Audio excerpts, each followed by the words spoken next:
Hello, hello, hello, hello, hello, hello, hello. 7 hellos there for no reason whatsoever. Welcome to the Talking City podcast. My name is Dan Murphy. Another hello goes to Mr. Simon Bajkowski. Simon, how are you? Yeah, I'm very well, thanks. I wondered where you were going with that intro, but fair play.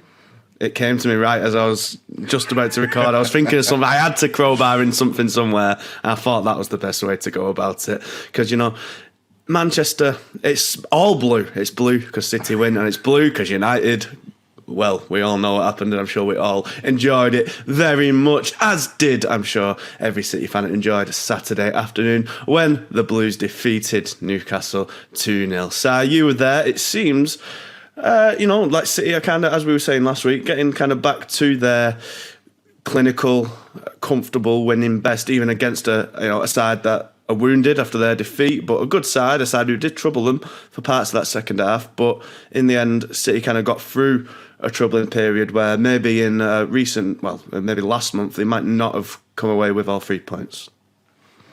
Yeah, I think you hit the nail on the head with that, really. I liked watching them on Saturday. I thought they were good. I enjoyed the performance. It wasn't perfect, and I mean, Newcastle, I don't think it sparks a kind of discussion in the press box about XG because, does XG count when like Joe Linton completely misses the ball in front of goal, or if Anthony Gordon hits the ball with his wrong foot? Like, I've never known a side have like basically 5 glorious chances to score and end up with only 2 shots on target. It was some going from Newcastle. But yeah, they can come away very disappointed not to have made more of their chances. But I thought City were very good. And like you say, around about the 60-minute mark, it felt like Newcastle were coming back into the game, where in recent weeks we would have seen an equaliser. And yet instead, Pep put Bernardo on for Kevin De Bruyne, and within 2 minutes of him coming on,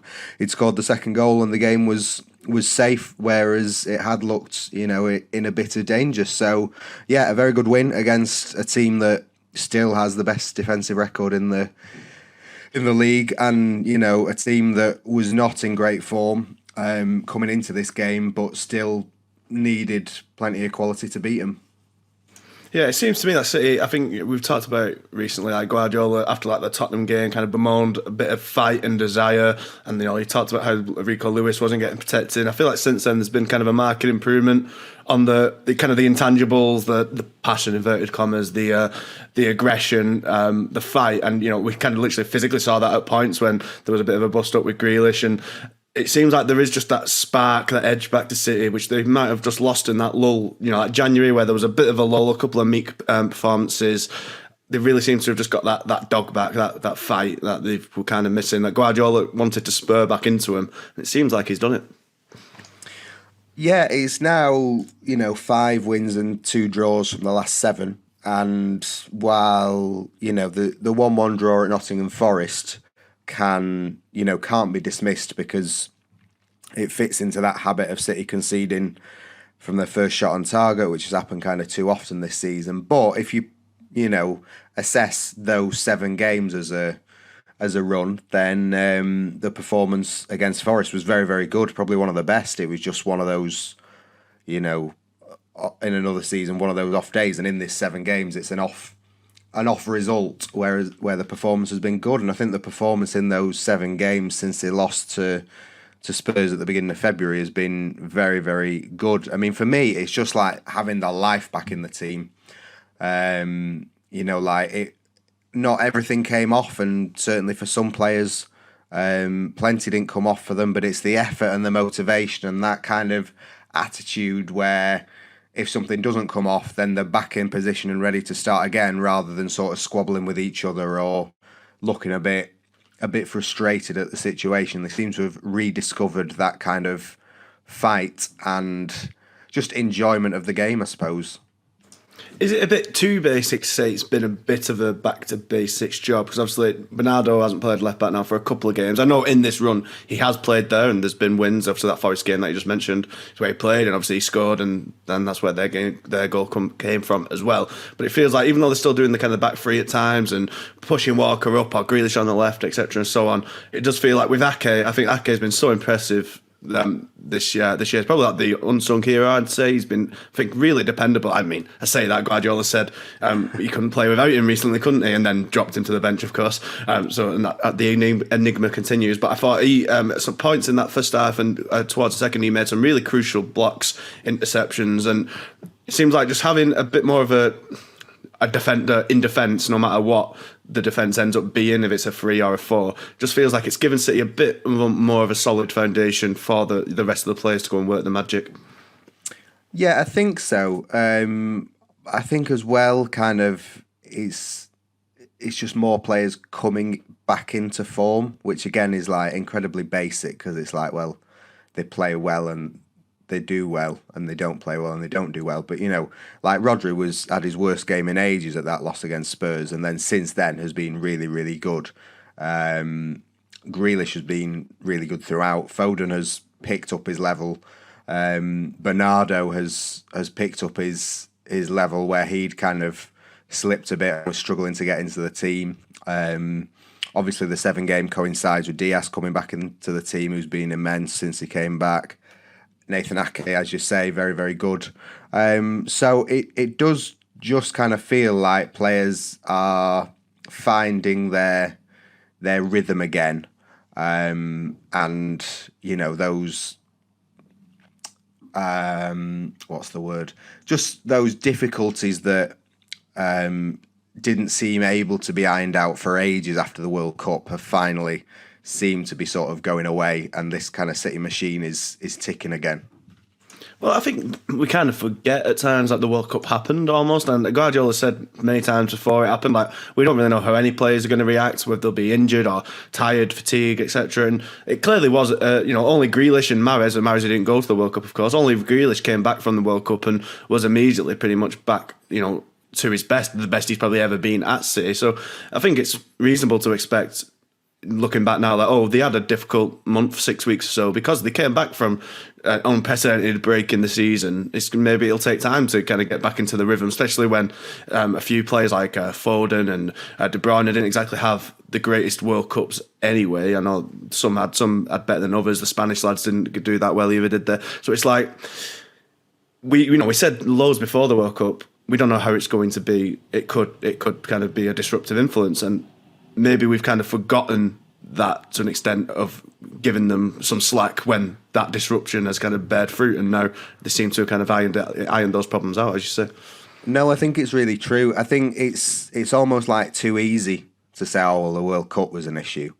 And I remember, putting that to Guardiola a few weeks ago, or maybe like 5-6 weeks ago, and he was like, no, can't be an excuse. And he's kind of right that it can't be an excuse, but also, you almost can't afford to. It can be a reason. It can be a reason. Yeah. And it was a weird World Cup in terms of timing, but also, with the conditions and the heat, people were either playing in heat that they don't play in every week, or if they weren't playing, then they weren't training to the intensity that they'd train every day with the clubs. And then you've got in the tiredness and the fatigue of just a whole World Cup. It's mental and psychological, and normally if you have a disappointing World Cup, or your country has a disappointing World Cup, you've kind of got the summer to get over it a bit, whereas here you're sort of thrown straight back into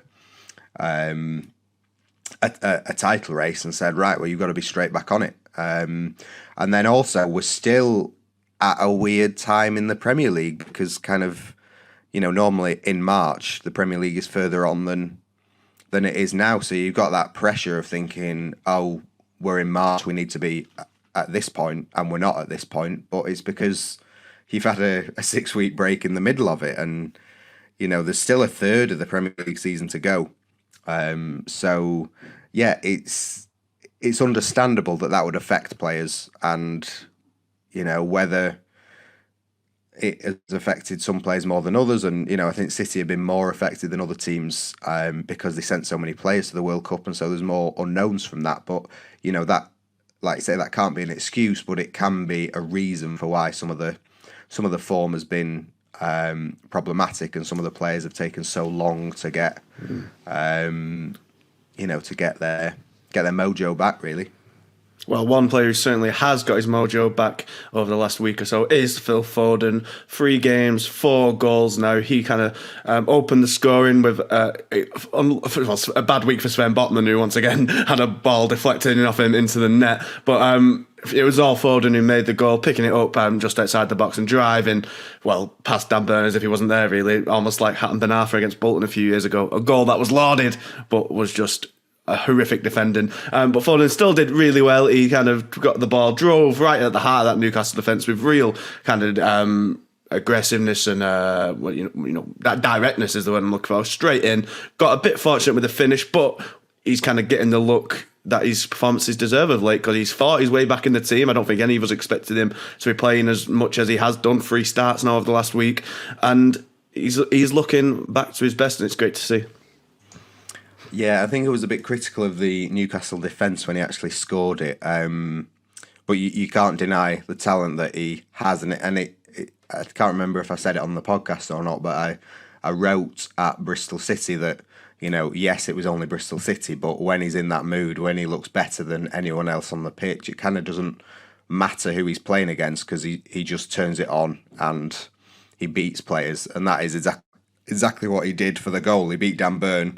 And then Bruno and Joelinton both tried to get the ball off him and both kind of messed it up. And it came back to his path and he turned it in off Botman. But there was no real time in that move that you ever thought, no, he's not in control of this, even though there were times when he wasn't. He just has that feeling about him that he's going to make something happen. And really good to see 4 goals in a week. And, another kind of important goal as well. I tend to find with Foden, he tends to score like the first, or like he scores important goals. He doesn't just kind of tap in the 4th and 5th in a 5-0 win. A lot of his goals tend to be early ones, or ones that kind of change the scoreline, and that is the sign of a big player. And huge encouragement for City to have this Foden sort of coming into the form that he is for the last 2 months of the season. And not to kind of toot my own horn, but months ago at this point, I said City needs to go back to the front 3 of Grealish, Haaland, and Foden on the right. How did it look? I think it was only the 5th time it's actually been played this season, but another win with it. How did City kind of look as a forward unit, with Haaland and Grealish as well as Foden? Yeah, they were very good. I think it's the 6th time, actually. Sorry to burst your bubble. But 5 wins. Impossible. I'm still 5 right. wins and that 1 draw against Nottingham Forest. So very, very good. And Foden kind of got the headlines. He kind of tailed off in the second half a bit as the play kind of switched from him. But as he did, Grealish kind of stepped up, and Grealish kind of got no headlines on Saturday, but had a really, really impressive game again on that left. Kind of occupied Newcastle defenders all day, and it just feels at the minute like when Grealish gets the ball, it just kind of sticks to his feet like a magnet, and you can't get it off him. And then Haaland had, one of his best games probably in terms of the teamwork. He didn't score a very presentable chance that he should have done with a header in the first half, but he was combining with Foden in the first half. His feet and the speed of which he was doing things, he was like matching Foden, and it's quite something to see someone as tall as Haaland is doing that. And then he got the assist for the second goal and was delighted with that. And then Grealish and Haaland, like we've seen them become a bit of a partnership, and they've got plenty of chat off the pitch. But it was very, very funny to see them wasting time at the end of the game with the short corners when Grealish kept taking it to Haaland and Haaland kept booting it out for another corner off a Newcastle player. It was like Newcastle were like lining up almost all 11 players being like, right, I'm going to stop you getting another corner. Anton deck double like that. Yeah, and he just kept on winning corners. It was, it was quite something to see, and they very much both enjoyed it. So yeah, plenty of promise in that front three. A shame for Riyad Mahrez. There was an Algerian journalist after the game who come all the way to see Mahrez play, and sort of said to Pep that he'd angered the people of Algeria by not playing him. And it's hard because Mahrez has done so much and has been in such form for like the last 3 months or so. But whoever is left out on the wings can feel hard done to because they're all playing so well at the minute. Well, that's the good thing. I think a few weeks ago it was the case of it had to be Grealish and Mahrez because they were the only two in form. Even Bernardo couldn't really play there; he wasn't at his best. Foden, obviously, as we've touched on, was kind of out the team. But now it feels like any of them could play there, and it's the perfect timing for that to happen, given the run of fixtures that are coming and the importance of them. But can I just get one thing straight away? Are you telling me Haaland can do more than just score? Yeah, I'm sorry to shock you. People on Twitter had me believing he was just a goal merchant, one that only scores 32 goals. I mean, what a shocking signing that is. He's up to 5 assists for the season for City, so and 5 Premier League assists as well. So only De Bruyne has got more than him in the City squad this season. So yeah, but also his touch was really, really good. His touch was probably one of the best it's been outside of the box. It kind of let him down a few times in the box, which is just like the inverse of what we're used to be seeing. But you don't kind of worry about that because he scored so many goals. But it's really encouraging again to see him developing and being more involved with the team as well.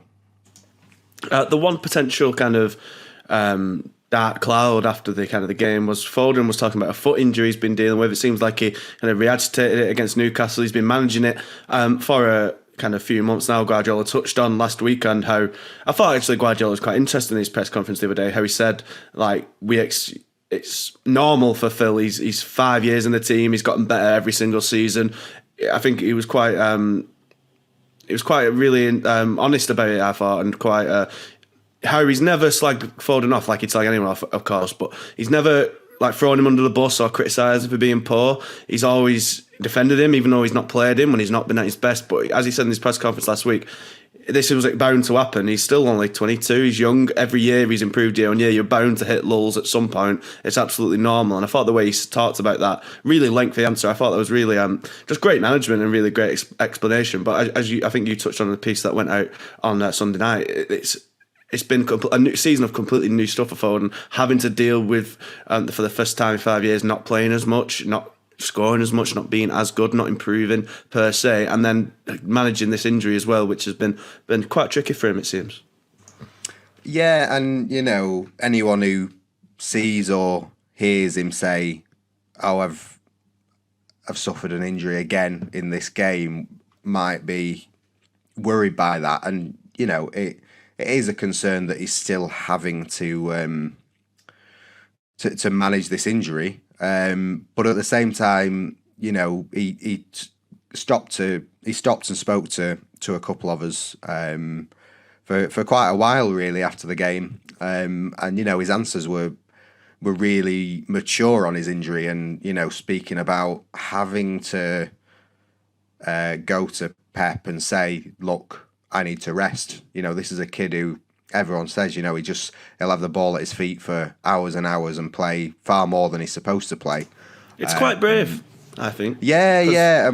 As we've seen, if he voluntarily kind of steps out of the team, as we've seen, he could quite easily not get back in all season if Mahrez and Grealish are playing so well, at least for the big games. So for the good of his kind of conditioning and his career and his form, to say, listen, take me out, I need to be, it's really brave, I think.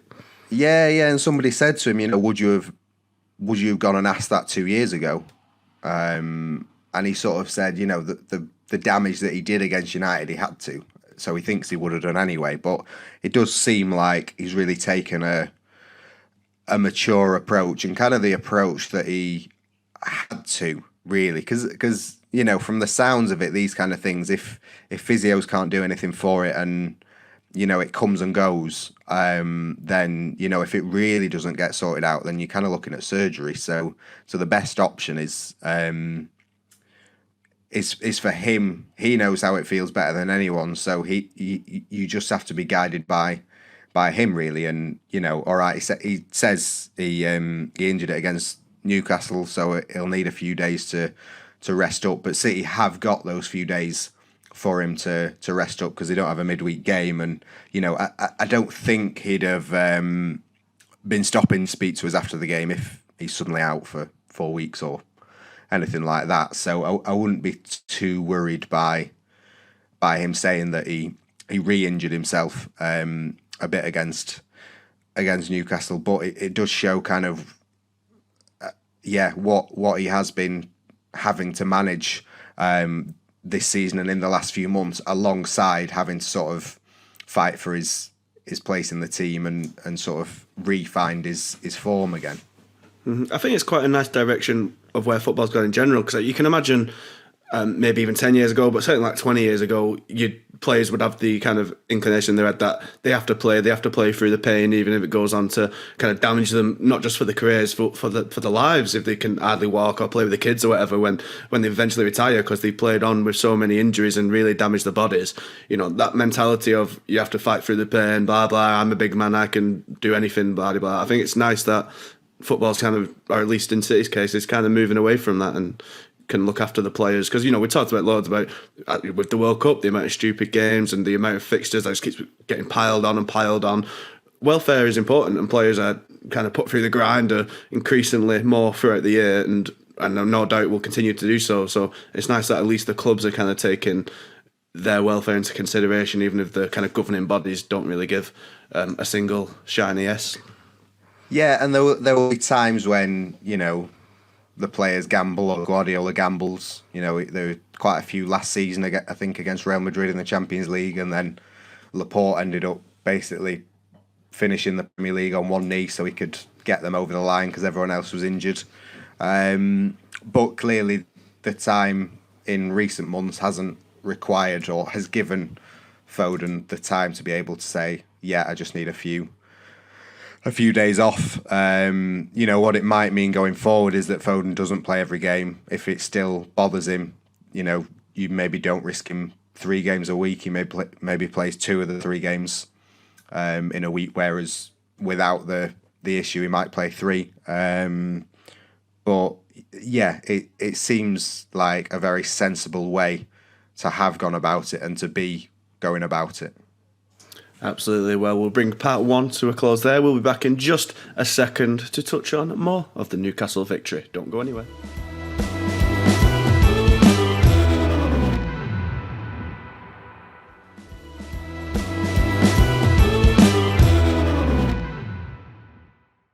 Hello.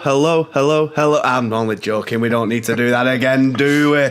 Or do we? I don't know. Stick around for part 3 to find out. But, Si, good result for City, good win, everyone playing well, except one man, and that is Kevin De Bruyne, who's looking a little bit down in the dumps at the minute. I mean, he's still capable of absolute brilliance like he did against Bristol City, a sublime goal from 30-odd yards, as we touched on, and still has, 18 assists, 17 assists in all competitions, a ridiculous number, still so integral to our City play, still a world-class player, of course, but he's definitely not been playing that well in recent weeks. You gave him a kind of 5 rating in your ratings. He just doesn't seem... he's still capable of the big moments, but it seems like his general play is what's suffering a little bit. He's, the run-of-the-mill passing, your bread and butters, your movement doesn't look quite as sharp as we've come to see. And I wonder if it maybe he needs like the Foden sort of treatment and getting brought out the side for a little bit, despite obviously how good he is. Yeah, I think there's been a sense this season, especially with Alvarez arriving, that City don't necessarily need De Bruyne in the way that they have done previously. But then at the same time, the sense remains that City are always a better team with a fit and firing Kevin De Bruyne in the team than they are with anyone else. And he wasn't great on Saturday, and a lot of the decisions that he made were kind of poor, and it's kind of the opposite of his usual self. Normally, he's like playing balls that no one can see coming, whereas here he just seems so telegraphed, and Newcastle could kind of cut out everything he tried because it was the obvious or easy option. And his passing just wasn't there. I mean, I don't get too worried by it because I think kind of the effort was there, and he was still tearing about the place trying to get something going. And there was a moment at Bristol City in the second half where City was sort of having wave after wave of attack, and the ball's going out for a throw-in, and De Bruyne runs full pelt to keep the ball in play and stop it going out, and runs so that he ends up like by the boards. But he's putting in that kind of effort where he's so committed to the team doing well. He's almost like a squash player where he looks better where he's not doing that running, and he's just kind of stood in the middle orchestrating everything and sending everyone this way and that. But he's not in great form, but like you say, a De Bruyne not in great form is still capable of things that most other footballers aren't. So I think we will still see him play plenty of minutes. It's just a case of him refinding his best, I think. Well, do you think it's a case of maybe he's trying a bit too hard, like you say, running about, trying to maybe force things to happen, and he's not quite letting it naturally happen like he's so good at? Maybe, I don't know, it just feels like something. It's not. So he still scores the goal, so it's kind of nitpicking, but he's clearly not at the same level he has been. But he does have lulls. You have to remember he had the illness, didn't he, the other week that kept him out of the Leipzig game and then on the bench for the Bournemouth match. So maybe he's not quite at 100% fitness himself yet either and just needs a bit of time. But, while everyone else is picking up their levels, it seems like De Bruyne is the only one who hasn't. Yeah, I think... I think trying too hard is fair. It's kind of like, for anyone who plays golf, if you sort of hit a bad shot and then you sort of can get inside your head and think, right, I'm going to smash this next ball, and then you lose sight of everything you do, and it's only when you kind of stop thinking about how to get it right that it just kind of happens, and you're kind of back in that groove. But I think it kind of helps him that everyone else is in form, because it means that it's a better environment for him to re-find his best if everything around him is working properly than it would be if others were struggling. And that was kind of the issue, a month or 6 weeks ago, when there were just too many players out of form. Whereas, now, because the team as a whole and individuals within that team are playing better, I think it's less of an issue that De Bruyne is having a few issues.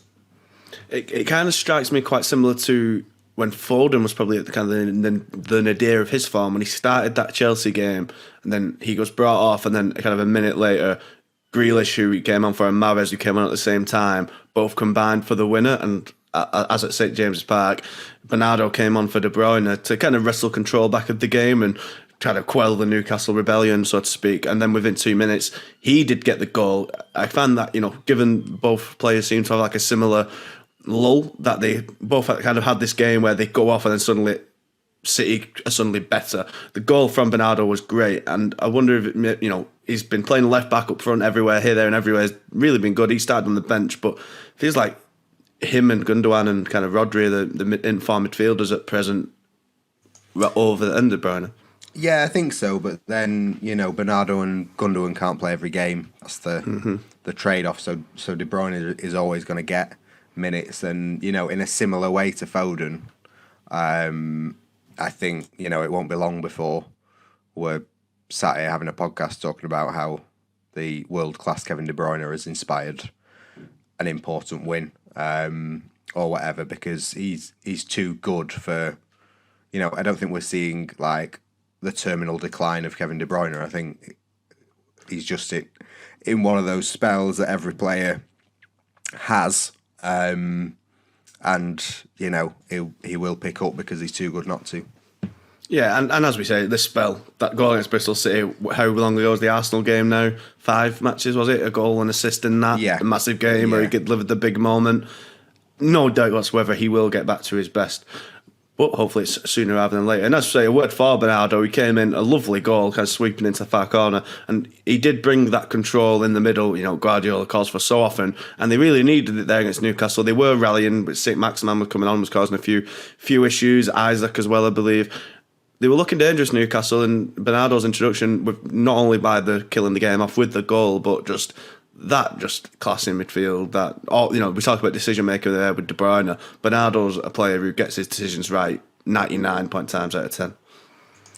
Yeah, and they're very different players in that, De Bruyne is fundamentally about risk taking and Bernardo is about control. And he was very, very good on Saturday at giving City control, and again, that is exactly what Guardiola wants as the Champions League comes around again, and as the FA Cup moves into the later rounds, knowing that he can have these players that he can turn to, that he is sort of certain will deliver the job he wants them to. Just to touch briefly on Liverpool's 7-0 win over United, Ten Hag said afterwards that the players just didn't do the jobs. They didn't fulfil the jobs. Well, Guardiola at the minute kind of, he could say it at the beginning of the season, but, this is one of the best runs of the season, and it's where the manager is confident, or more confident than he has been, that kind of the players that he puts out on the pitch will do exactly what he expects them to do. Yeah, absolutely. And one player who's certainly doing that, you touched on him earlier, is Ruben Diaz. As you say, 7 matches since he came in the side, no losses. There's been a couple of draws, of course, but I believe the only game City have actually lost this season in which Diaz played was the first of the season against Liverpool, the defeats against United and Tottenham. He didn't play, or maybe he came on in the last minute against one of the Tottenham games. I think that might have been the win. He has been such a transformative presence. I know we talked about him quite a bit on the podcast over the last week or so already, but you gave him a 9 Man of the Match award. He's just been, as I say there, transformative. And I think we often said he's maybe not the best defender, or certainly not the best on the ball in that position, but the leadership he brings and that, as we said earlier, that fight, he's just kind of really embodying what Guardiola wants on the pitch. And I think I've made this comparison before as well, but you just see so much of kind of Vincent Kompany in his aura on the pitch. Yeah, absolutely. And it's changing mindsets and attitudes. And again, on Saturday, there was a moment where Nathan Ake nearly got turned in the box and then kind of recovered and put it out for a corner, and Diaz is straight over there celebrating with him. And it's that kind of unity and celebrating good defending that really sort of is infectious across the team. And if you've got a back 4-5 that are absolutely determined not to let a shot on goal or anything, that is where you get a really good defence from. And I think Diaz has those characteristics that you have seen in the very, very best defenders in the Premier League over the years, with the going back to Ferdinand and Vidic and Terry and Carvalho and the Arsenal Invincibles, and those kind of, it is that kind of level where Diaz is both good within himself but also has this effect on his teammates where he can inspire and eke a bit more out of them. And it hasn't necessarily transpired in performances in the sense that Saturday's game was the first clean sheet, I think, in both 5 games and 5 league games. But you can see the way it's been heading, and it's also been a while since City were undone by a stupid error, and you can't say for definite, but Diaz's presence in the defence has certainly kind of changed the way you feel when you're watching the City defence.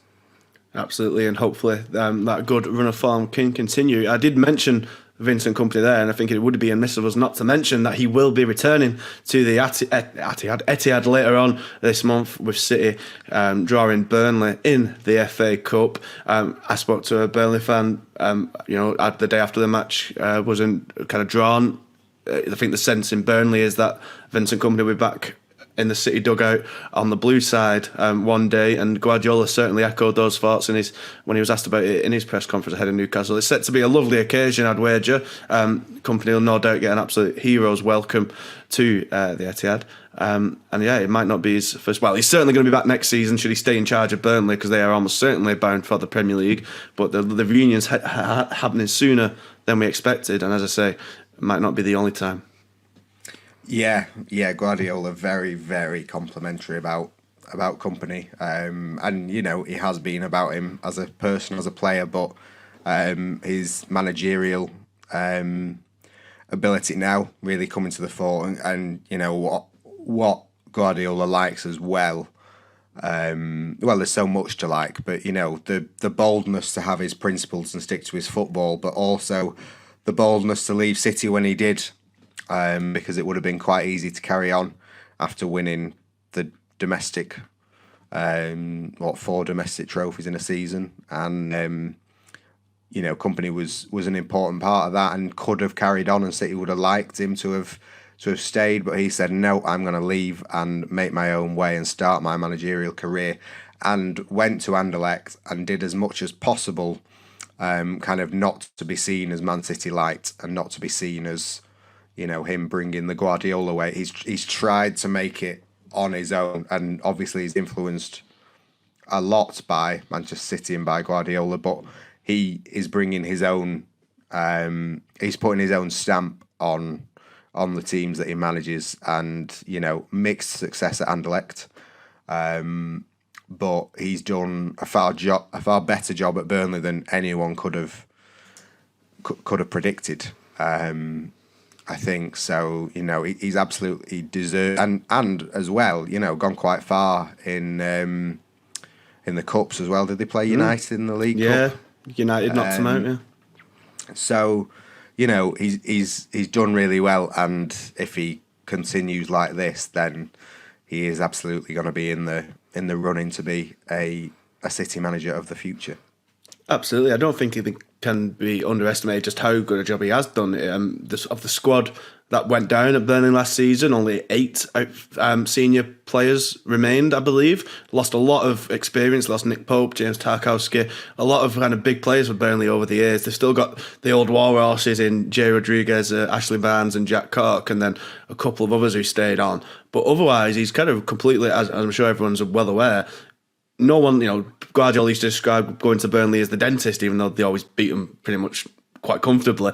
Bit of a, typical Guardiola praise there. But he's, we know what Burnley was under Dyche, and that's not to disparage them whatsoever. To stay in the Premier League on that budget for so long was an incredible achievement, and to get to Europe, of course. But they played a certain way, not exactly a way that many people like to watch. But for Kompany to kind of go in, completely revolutionise that, he's brought in, I think, 16 players, and 13 of them are 23 or under. He's made it a young, vibrant, exciting squad. They've got wingers like Teller and Zahori, and the other one whose name does escape me, who goal-scoring wingers who bang them in. I think they've got about 30 goals between 3 players. And as you try and say that, you said there, and rightly so, that he's not trying to just copy Guardiola, but as I was talking to this Burnley fan, that the inspiration is clear. The going to the back 3 out of possession and changing the shapes and pushing up with your full-backs, and it's all honestly almost seems destined that he will be back at the Etihad one day. And we've seen mixed success with that.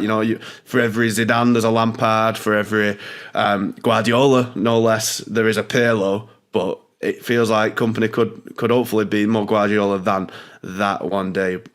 Fingers crossed there. Yeah, and I think, he's done a really good job with gelling a new squad so well. But he's also done a really good job in the players that have remained, like Ashley Barnes, in getting them to play his type of football. Absolutely. And, that's not to brand them as like particularly limited to one style or to even, you know, be too limiting of the football that Dyche played. But the it has been, you know, to company's credit that he's kept those players around. He's had a look at them, said, "Yep, you can work with me," and you know they're important for the experience. And you know he as he did at Anderlecht, he's kind of recognised that Burnley, kind of couldn't do it all with just this young new squad. You know, you do need the experienced heads, especially in the Championship, to get you through. So, like I say, there's an awful lot to like from what he's done. And we'll certainly look forward to that match. But we'll bring part 2 to a close there, and in part 3 we will look forward to this week's fixtures.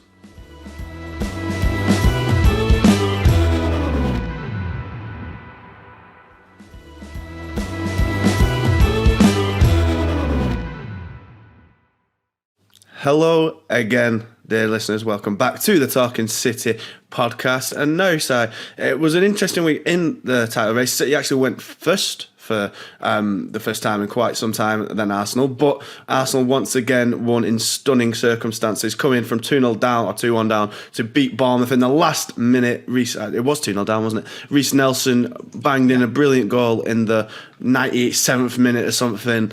It now means they've got 3 last-minute winners in their last 8 games, if you looking back to the Villa match and the United game as well. Now, obviously, that's really impressive, but I'm wondering, is it a sign, the classic sign of champions win when you're not doing well, etc. and so on, or is it maybe a sign of that a slip-up is coming? Obviously, United are in great form then, but we're by no means an easy opponents, but they had the loss before that Villa game at City, and then Everton was in there as well, weren't they? And then to Villa and Bournemouth, 2 games you'd expect them to win quite handily. I saw City battered Bournemouth just last week. Is it more of a sign that maybe a slip-up is coming? I'm kind of quite torn on it. I think you could look at it either way and come away with your own conclusion. Well, that's the funny thing, innit? Like, if City win the title, then we'll point to these games and say, oh, we knew a slip was coming. But if Arsenal win, then it will be seen as, you know, as the stirring comebacks that drove them to the title. I know when I think Arsenal had just equalised, and someone turned to me and said this could be their Southampton game, when, you know, Man City beat Southampton 2-1 in late Raheem Sterling goal in 2017-18 and sparked those kind of wild scenes at the Etihad. You know, I've seen it described as the best moment ever at the Emirates for Arsenal. Their 97th minute winner by, you know, people who've seen basically every game at the Emirates. So it's huge for Arsenal, and a bit like when they came back to beat Aston Villa, the win feels better for them having nearly lost it. Galvanising. Yeah, and it, you know, it kind of means more when you know what you nearly threw away. But at the same time, it's draining. It's very draining to have those kind of emotions of nearly losing a game and then coming back, and you know the euphoria will have been off the scale, but you know it's still an emotion that needs you know, looking after, and it still takes it out of you. You know, that relief and celebration. And can Arsenal keep that going for another 12 games? I thought they were very, very impressive against Everton in midweek. I thought they were more impressive against Everton than they were against Bournemouth, and you're always going to play better in some games than others. But I think overall, the response from them losing to City has been very, very promising for them. And we've spoken about how well City have done and how good City look. They're still 5 points behind, having gone top at the Emirates. So, yeah, Arsenal, things looking very good for them, and City know that they're gonna that they are going to have to put a big run together if they are to win. Because I think, you know, those comeback victories for Arsenal would show that they're not going to sort of collapse in the final 10 games. Yeah, I think it's a great show, as you say, as like their mentality. I think that Villa game was just so crucial. If they had lost that, it would have made it 3 defeats in a row, wouldn't it? To lose to Villa in that circumstances really would have been kind of heartbreaking for them. They kind of got through it, won in quite funny, as well as kind of galvanising. It was quite funny, almost. I'm sure they'd see it as kind of karmic circumstances, given it was Martinez's, mistake that led it to going in. So it's it feels like the stars aligning sort of stuff, doesn't it? That's the thing. But also, that's like, that would have been like, Arsenal, they've been to Everton at home and they couldn't hack it, and they've been to Villa under a bit of pressure and they couldn't hack it. Mm-hmm. Whereas I think, losing at home to Bournemouth, you can more put down to just like, this is an absolute aberration. But the fact that they didn't allow that to happen and then came back and won it in dramatic circumstances, it's that thing that like Liverpool had when they had their success, where like, just as you think they're going to be stopped, Divock Origi pops up and scores a goal. At half time against Bournemouth or 60 minutes in, and you're thinking, well, they're 2-0 down, Jesus is injured, Trossard's gone off injured, and Nketiah is injured. Who on earth is going to score the goal for them? And that might be the case in future games, because those problems are still there. I don't know how serious Trossard's injury is, but if Nketiah and Jesus are out, then you don't have a recognised goal scorer. But if you can get Ben White and Reece Nelson to be scoring your goals, then that is the sort of thing that champions do. Yeah, that's it. It just feels like the unstoppable narrative, as you say, like that Liverpool game, Barcelona, Origi comes up and does the unthinkable, and then it's like the winds of kind of narrative in it. You just can't stop them. You just kind of feel it happening, and as you say, it feels like there's going to be a lot more twists and turns to come, and it's certainly going to be like an interesting week in the title race this coming week, because as you kind of touched on earlier, City have a rare midweek off, whereas Arsenal actually don't for the first. I know they played Arsenal last week in the game in hand and played Everton last week in the game in hand and got a good result.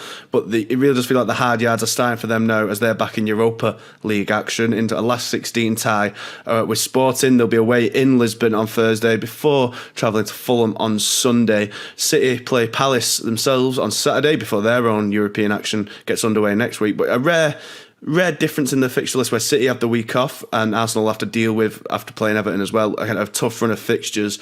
It feels really like the hard yards are starting now for both teams. It's going to be interesting now. I say Arsenal react to a lot of injuries there and a lot of games to come. You'd imagine they might not focus that much on the Europa League, but it's a trophy there to be won, and would be a good one, no doubt about it. So it's going to be a difficult week for Arteta. Yeah, and Sporting are really good, and their stadium is not an easy place to go. I remember City went there last season and won 5-0 in the last 16 first leg.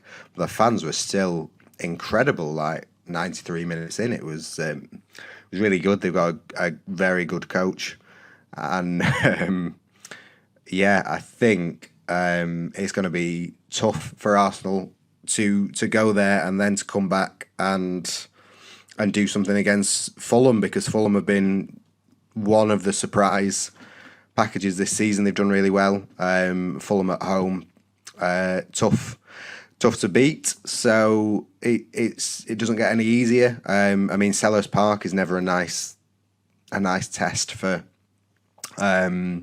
away teams. It's one of those grounds that can sort of just get under your skin and sort of affect your performance a bit. But Crystal Palace are in such terrible form that City should really be going there and winning if they've got anything about them.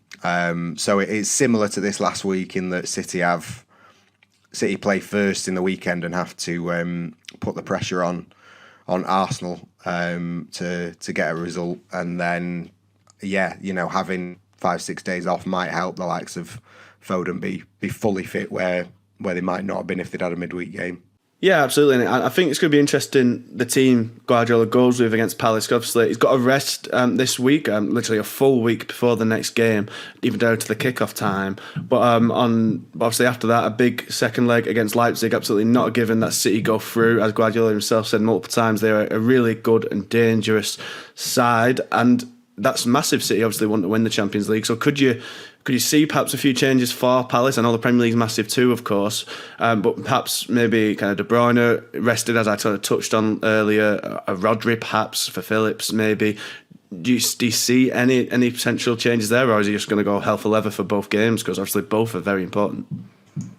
I think we're more likely to see, say, De Bruyne rested than Rodri. I think Rodri will do, the 2 games in 4 days, and they have the squad really to do the 2 games in 4 days. I mean, like you say, Leipzig has to come into consideration, but at the same time, I think you can pick 8, 9, 10 of your 11 to play in both. Obviously a bonus for City that Stones is back in the squad, that Laporte's back after his illness, so they might be able to have some centre back rotation that they've not been able to have for the last few weeks, and Rico Lewis can come into the team if needed. But I think you will see 2 kind of similar 11s for those 2 games. Well, ladies and gentlemen, we'll bring this episode to a close before any more internet issues completely derail the recording. We can only apologise to our beleaguered producers and have to chop this mess together, but we hope you've enjoyed it very much. And of course, once again, thank you for listening. If you want to watch this in living colour and see my increasingly annoyed face at my internet dying, you can go over to YouTube at Manchester Evening News Man City. And of course, if you want all the latest expert opinion and analysis of City's upcoming match against Crystal Palace and all the build up to it, go over to manchestereveningnews.co.uk/Manchester City. Get us on Twitter at ManCityMen and Facebook Manchester Evening News Man City. But until next week, everyone, when we talk about that Palace game, it's goodbye for now. Thank you for listening, and ta-ra, ta-ra, ta-ra, ta-ra, ta-ra, ta-ra, ta-ra, ta-ra. Stop it.